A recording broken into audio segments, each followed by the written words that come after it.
नमस्कार, स्वागत है आप सभी का सीएनबीसी आवाज पर। आप देख रहे हैं खिलाड़ी नंबर 1। मैं हूं हर्षिता सावंत। भारतीय बाजारों में क्या एक्शन है उस पर नजरें रहेंगी और साथ ही आपको बताएंगे आपने इस समय क्या ट्रेड लेना है मार्केट के मद्देनजर। वैसे पुल बैक का दिन है भारतीय बाजारों में। करीब करीब 83 अंकों की बढ़त पर 164 अंकों की बढ़त पर बेग योर पार्डन ट्रेड बनता हुआ दिखाई दे रहा है। 21,677 के लेवल्स पर इस समय ट्रेड है। निफ्टी बैंक भी आपकी स्क्रीन पर आ जाएगा और वहां पर भी अगर आप गौर करें 400 पॉइंट का एक बहुत मजबूत पुल बैक देखने को मिला है। ये कोशिश कर रहा है फिर से अपनी पकड़ 48,000 के ऊपर मजबूत करने की। मिड कैप्स भी भाग ले रहे हैं आज इस पर्टिकुलर तेजी में। 170 अंकों का इजाफा। इनफैक्ट एडवांस डिक्लाइन रेशियो भी आपकी स्क्रीन पर लेकर आएंगे क्योंकि ये कमबैक स्ट्रॉन्ग है तो बढ़ने वाले शेयरों की संख्या ज्यादा है गिरने वालों की तुलना में। साथ ही साथ आपके लिए लेकर आते हैं स्क्रीन पर निफ्टी के कंट्रीब्यूटर्स, वो शेयर जिनकी बदौलत आज दरअसल बाजार कुछ चुस्त है। एचडीएफसी बैंक, आईसीआईसीआई बैंक में कमबैक ट्रेड है। इन्फोसिस परसों नतीजे आएंगे शाम को, उससे पहले मोमेंटम और एलएनटी में भी हम देख रहे हैं खरीदारी। ओएनजीसी, एचडीएफसी लाइफ, ब्रिटानिया जैसे स्टॉक्स थोड़ी सी मुनाफा वसूली की ग्रिप में आपको दिखाई देंगे। ये फिलहाल अब तक की तस्वीर है। अब इस तस्वीर में हमारे जानकारों के कल किस तरह के रिटर्न्स बने।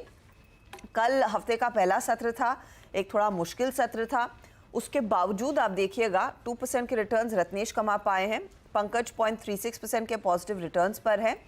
अरुण ने करीब करीब -2% तक के रिटर्न्स कमाए। अब यहाँ से आगे की तस्वीर कैसी रहेगी, इस पुल बैक पर कितना भरोसा है, उस सब पर बातचीत होगी। आप तीनों का ही स्वागत है। पंकज बताइए कैसे देख रहे हैं आज के मूव को। हर्षिता जी, गुड मॉर्निंग ऑल। जहां तक आज के मार्केट की बात है हर्षिता जी, ये एक अच्छा खासा पुल बैक तो दिया है लेकिन सस्टेन होना जरूरी है। 48,180 के लेवल एक क्रूशियल रहेगी बैंक निफ्टी के लिए। तो बैंक निफ्टी एक अच्छी खासी डाउन साइड से रिकवरी दिखाया है। अगर ये 200 के ऊपर अगर सस्टेन होता है तो मुझे लगता है कि मैं फ्यूचर्स के रेट्स बता रहा हूँ हर्षिता जी, ये 48,200 अगर क्रॉस होकर सस्टेन होता है तो बैंक निफ्टी के अंदर दोबारा से एक फ्रेश रैली देखने मिलेगी। और निफ्टी के अंदर 21,700 के पास में काफी अच्छी कॉल रेटिंग देखने मिल रही है। तो वो टग ऑफ वॉर है, वो एक लेवल्स इंपॉर्टेंट रहेंगे आज के दिन के लिए। पुल बैक सस्टेन होना चाहिए।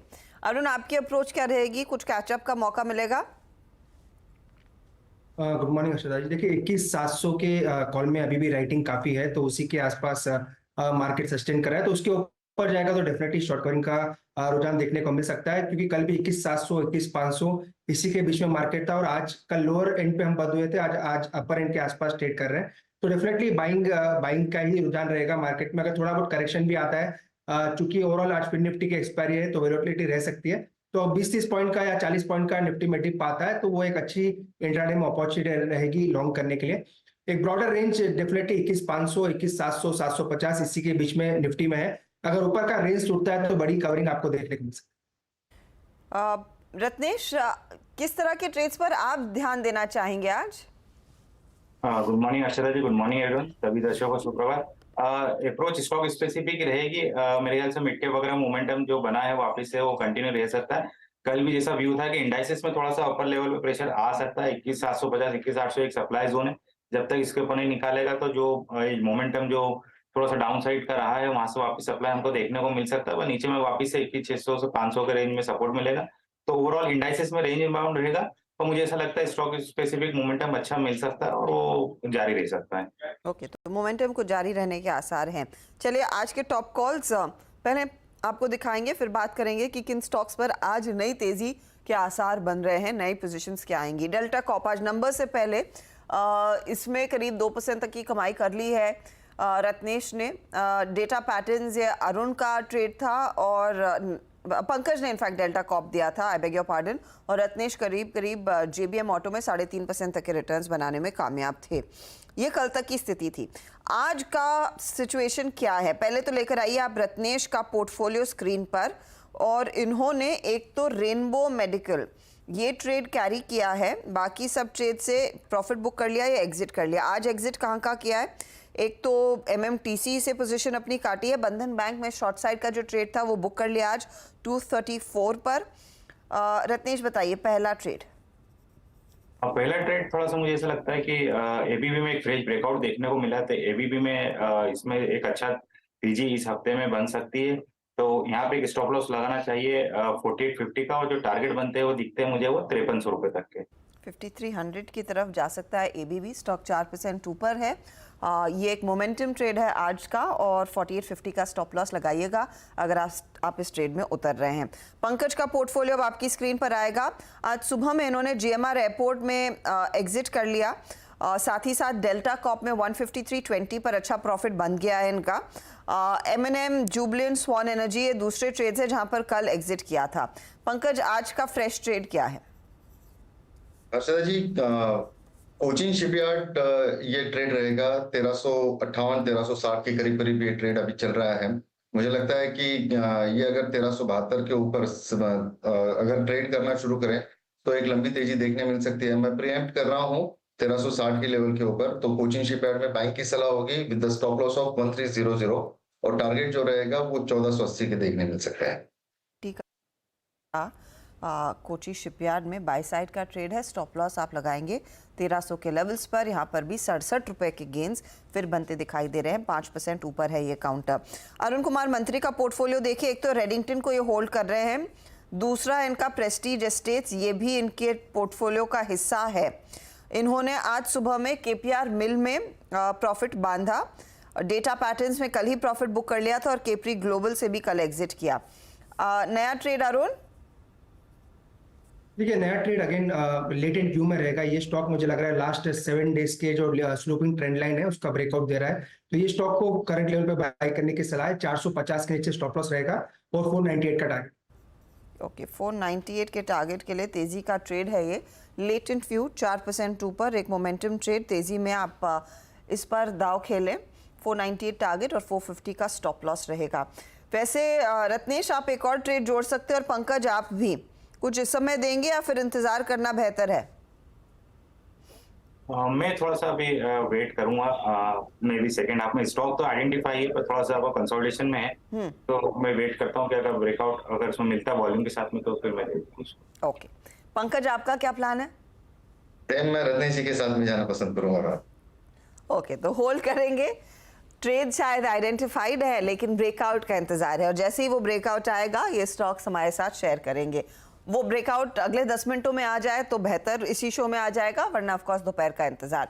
इस बीच कॉर्पोरेट इंडिया आजकल कई सारे एमओयू साइन कर रहा है। इनफैक्ट तमिलनाडु में एक बैठक हुई है जहां पर कई दिग्गज कंपनियों ने दरअसल तमिलनाडु की सरकार के साथ कुछ करार साइन किए हैं।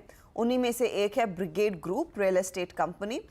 इन्होंने दरअसल तमिलनाडु सरकार के साथ 3400 करोड़ के इन्वेस्टमेंट का करार साइन किया है। अगले 3 से 4 सालों में ये निवेश होता हुआ दिखाई देगा। इससे पहले कंपनी खबरों में रही है। मैसूर में एक लग्जरी रेजिडेंशियल प्रोजेक्ट ये लॉन्च कर चुके हैं।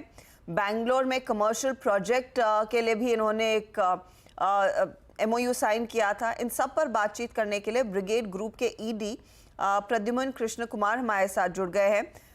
Sir, thank you for taking time out for CNBC आवाज. If you could give me highlights firstly of this MOU that you signed with the Tamil Nadu government, 3,400 crore. What is it that you would be investing in? Would they be residential properties, or is it the commercial market that the company would be investing in?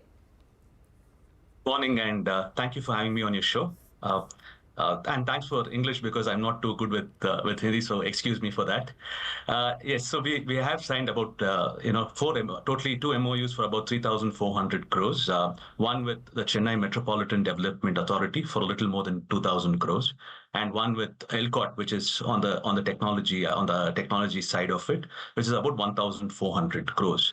So with ELCOT, it's going to be more of a commercial development that we are talking to them about, and with respect to the CMDA, which is the Chennai Metropolitan Development Authority, it's the residential developments that we have done. So in the residential development, is it going to be one project or multiple projects that Brigade would be investing in or beginning? Yeah. So we have already signed for 4 projects in total, with a future expansion in mind for the residential bit of it with CMDA. As far as what we have signed for projects which are already identified, 2 of them are residential in the IT belt of Sholinganallur. It's considered among the best residential markets in the city. And we have earlier this year earlier last year, in fact, we picked up prime property in the heart of the city from the TVS family. Right. So yes. So over there, we are also planning to do a mixed-use development with a significant portion of commercial in it.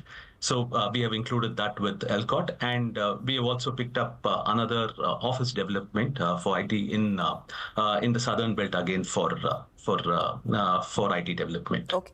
If you could give me an idea as to what kind of realizations do you enjoy in a market like Chennai? Because last week we were talking to other real estate players, and we've noticed significant price realizations in the Bangalore market, in markets like Gurgaon, perhaps Mumbai has been steady, Kolkata has been steady. How is it looking for Chennai? So we've had a strong presence in the residential segment in Chennai for the last 3 to 4 years. In fact, I can say that we've had a very good run last 3 years, both from a sales momentum as well as from a price realization perspective. In fact, we are priced, of course, premium because of our brand and the type of developments that we deliver. But we've been very, very positive over there. The market has responded very, very well to us. I would say quite similar in fact in terms of how Bangalore keeps responding to us. I think that's the kind of demand that we've seen for both Chennai for both the Chennai projects that is currently ongoing over there. In fact, the ones that we have already signed, we expect gross development values of about for the ones that we've signed at CMDA, for example, we expect about 2,800 crores as far as the realization goes. Okay. And with ELCOT closer to 3,000 crores. So we are confident the market is very positive for us over there. If you could also give me an idea, considering you have recently announced that Mysore project. Now, this will be primarily a luxury project, if I'm not mistaken. Yes, so it is a residential luxury project. It's 4 acres of land. Land itself is about 4 acres. We are developing approximately 300,000 square feet or closer to 400,000 square feet. And we expect to realize about 300 crores from the Mysore project. And per square foot, what are these flats available at, just to get an understanding, because we know what the price in Mumbai is and it's skyrocketing at all times, and people normally think perhaps buying land around or buying a property around Mysore or on the outskirts of Bangalore or even Chennai would be cheaper, but is that the case? No, in fact, my friends in Mumbai keep making fun of me when I talk about a luxury product, 2,000 square feet plus, and I say 1.5 crores is what you would have to spend. They make fun of me. So many times, we keep joking in Bangalore that, Bangalore's selling price, if I could use that term, is Mumbai's margin. And therefore, therefore a lot of, developers probably see Mumbai to be a very attractive location, therefore. Yeah, no, the joke's on us buyers, actually, if you're buying property in Mumbai, not in you guys for sure. What is the kind of visibility that you have for 2024? If you could give me an understanding in terms of sales, how are your pre-sales numbers looking at this point in time? Any project that's completely sold out in the recent past? So you'll have to just excuse me on a few of those points because of the point in time that we are in as far as Q3 goes. Yes. But having said that, in up to Q2 we've had very strong numbers. We are looking, our sales momentum continues to be very, very strong. Over the next 4 quarters, in fact, what we had mentioned about 3 months ago, we plan to launch about 11 million square feet in the residential segment. And in markets which we see are very, very strong with strong demand drivers, very IT focused, especially in Bangalore. So that's what we have in store for the next 4 quarters in the residential side. How about the commercial side? And is the demand picking up for commercial at this point in time? Yes, so in Q2 again, we had a strong quarter in Q2. We leased about 300, a little more than 300,000 square feet. Traction, as we have communicated a little while earlier, continues to be strong in Q3. And as of Q2, we had about 0.9 million square feet yet to be leased in our overall portfolio of about close to 9 million square feet. So even that, we have seen some good traction. We are confident that in the next 2 quarters to 3 quarters, we would have leased out our entire portfolio. Thank you very much for taking time out and pleasure speaking to you. Good luck for 24. Thank you. Pleasure was mine. Thank you. तो strong commentary आती हुई और of course अगर आप घर खरीदने की सोच रहे हैं मुंबई स्टैंडर्ड से काफ़ी सस्ते में आपको 2000 स्क्वायर फीट का घर आसानी से चेन्नई में मिल सकता है सिर्फ 1.5 करोड़ पर। लेकिन देखिए वहाँ पर भी लग्जरी प्रॉपर्टी की डिमांड काफ़ी ज़्यादा ज़ोरदार है। कंपनी कह रही है कि करीब 11 million square feet residential segment में उपलब्ध रहेगी सेल्स के लिए। साथ ही साथ कमर्शियल की भी डिमांड ट्रेंड्स बहुत ज़्यादा मजबूत है। स्टॉक एक आउट परफॉर्मर रहा है पिछले पूरे साल और अब भी 3-3.25% के गेन्स यहाँ पर। पंकज, नजर गई है क्या आपकी ब्रिगेड एंटरप्राइजेस पे? जी हर्षिता जी, पिछले जब मैं सीजन खेल रहा था खिलाड़ी का, तब मैंने ब्रिगेड ये स्टॉक रिकमेंड भी किया था। एंड अभी चार्ट्स के ऊपर भी काफी लुक्रेटिव नजर आ रहा है। मुझे लगता है कि ये थोड़ा एक कंडीशनल बाय होगा। अगर ये 973 के ऊपर इंट्राडे में अगर सस्टेनेबल क्लोज देता है तो डेफिनेटली इसके अंदर एक बाइंग करनी चाहिए फॉर द टारगेट ऑफ 1150। ये शॉर्ट टर्म के टारगेट रहेंगे मैम। 1150 के शॉर्ट टर्म के टारगेट्स रहेंगे। चलिए काम करते हैं, इस मोड पर लेंगे एक छोटा सा ब्रेक। ब्रेक के बाद ऑफ कोर्स एक रिकैप लेकर आएंगे खिलाड़ी नंबर 1 का।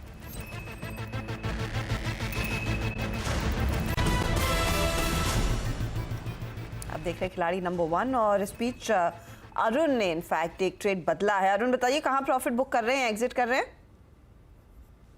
अच्छा जी, प्रेस्टीज में मैं एग्जिट करना चाहूंगा क्योंकि ये स्टॉक थोड़ा साइडवेज है और इससे बेटर एक अपॉर्चुनिटी मुझे नजर आ रही है।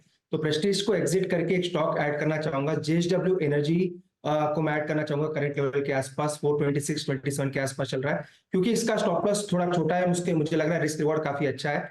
419 के स्टॉप लॉस से आप बाई करें और 465 का टारगेट लगाएं। मुझे लग रहा है ये स्टॉक आज और कल के सेशन में अच्छा कर सकता है। JSW एनर्जी, ये इनफैक्ट एक ट्रेड तेजी की तरफ 465 का टारगेट, 419 का स्टॉप लॉस, ये नया जोड़ा है अरुण ने। चले एक एक करके सभी के ट्रेड्स देख लेते हैं। रत्नेश और पंकज टाइम लेंगे एक और ट्रेड जोड़ने में, फिलहाल एक एक ट्रेड के साथ जा रहे हैं। कोची शिपयार्ड 1480 का टारगेट है पंकज का, 1300 का स्टॉप लॉस लगाइएगा।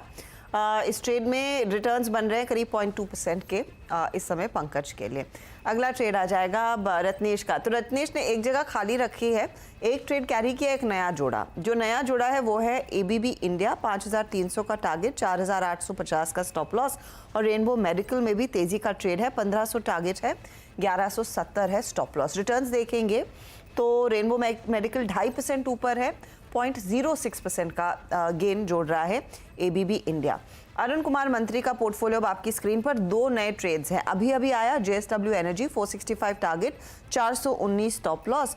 लेटेंट व्यू 498 का टारगेट, 450 स्टॉप लॉस। रेडिंगटन 195 के लिए कैरी किया है और 177 है स्टॉप लॉस। रिटर्न्स की स्थिति क्या बन रही है? रेडिंगटन 0.5% से ज्यादा जोड़ रहा है, लेटेंट व्यू 1.5% जोड़ रहा है। JSW एनर्जी अभी अभी ऐड किया तो वहां पर ज्यादा कुछ योगदान है नहीं। ओवरऑल रिटर्न्स की सिचुएशन अब आपकी स्क्रीन पर आ जाएगी। सभी हैं पॉजिटिव रिटर्न्स कमाने में आगे।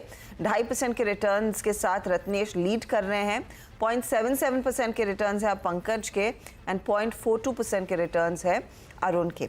आगे जो भी बदलाव होगा उसकी अपडेट हम आपके लिए शेयर करेंगे माय सोशल मीडिया हैंडल्स पर और साथ ही साथ CNBC आवाज पर 1 बजे मिड कैप मंत्र में वो अपडेट लेकर आएंगे। ऑल द बेस्ट आप तीनों को आज के लिए। पंकज और रत्नेश, आपके ट्रेड्स का रहेगा इंतजार। चलिए इसी के साथ लेंगे एक ब्रेक। ब्रेक में जाते जाते नजर रखिए मार्केट के हाल पर।